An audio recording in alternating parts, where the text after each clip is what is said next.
BPL এর প্রথম ম্যাচেই মাঠে নামছে defending champion Fortune Barishal Mirpur Sher e Bangla cricket স্টেডিয়ামে বেলা 1:30 দুর্বার রাজশাহীর বিপক্ষে মাঠে নামবে ফরচুন বরিশাল। কেমন হতে পারে তাদের প্রথম ম্যাচের সম্ভাব্য একাদশ? ওপেনিংয়ে ক্যাপ্টেন তামিম ইকবালের সাথে দেখা যেতে পারে বিধ্বংসী ব্যাটার কাইল মেয়ার্সকে। ওপেনিং স্লটে আরও একজন আছেন ডেভিড মালান। এই দুজন থেকে যে কোনো একজনকে বেছে নিতে পারে টিম কর্তৃপক্ষ।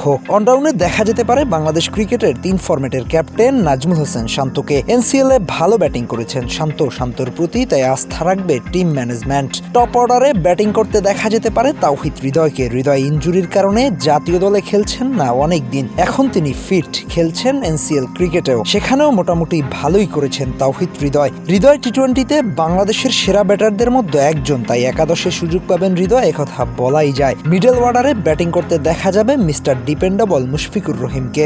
মুশফিকুর রহিম ফরচুন বরিশালের এক আস্থার নাম, এর জন্যই তাকে রিটেইন করেছিল বরিশাল কর্তৃপক্ষ। তাই মিডল ওয়ার্ডারে দলের হাল ধরবেন মুশফিকুর রহিম। দেখা যেতে পারে হৃদয় মুশফিক জুটি। শেষের দিকে জুটি করতে দেখা যেতে পারে মাহমুদুল্লাহ রিয়াদের সাথে স্পিন অলরাউন্ডার মোহাম্মদ নবীকে। মিরপুরের পিচে দারুণ কার্যকর হতে পারে মোহাম্মদ নবী। ফিনিশিং এর দায়িত্বে দেখা যেতে পারে এই দুজনকে। দুজন পেসার খেলালে শাহিন শাহ আফ্রিদির সাথে দেখা মিলতে পারে এবাদত হোসেন চৌধুরীর। শাহিন শাহ আফ্রিদি বরিশালের পেস বোলিং ইউনিটের সবচেয়ে বড় নাম। তার এনওসি 15 জানুয়ারি পর্যন্ত নির্ধারণ করেছে Pakistan cricket board PCB. Fortune বরিশালের হয়ে প্রথম 5 ম্যাচে দেখা যেতে পারে তাকে। তার 4 ওভার বল খেলার মোমেন্টামকে ঘুরিয়ে দিতে পারে। পাওয়ার প্লে তো দারুণ কার্যকরী শাহিন শাহ আফ্রিদি। তার সাথে জুটি করতে দেখা যেতে পারে পেসার এবাদত হোসেনকে।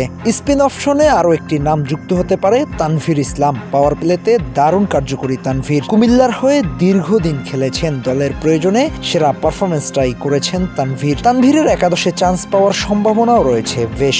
এক্সট্রা স্পিনার খেলালে রিশাদ হোসেনকে বেছে নিতে পারে ফরচুন টিম কর্তৃপক্ষ।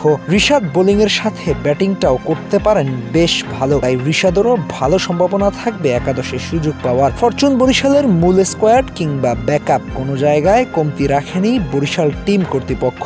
মাঠে এক্সিকিউট করতে পারলে এই বরিশালকে রুখবে এমন সাধ্যকার। হাসনাইন খান, স্পোর্টস টাইমস।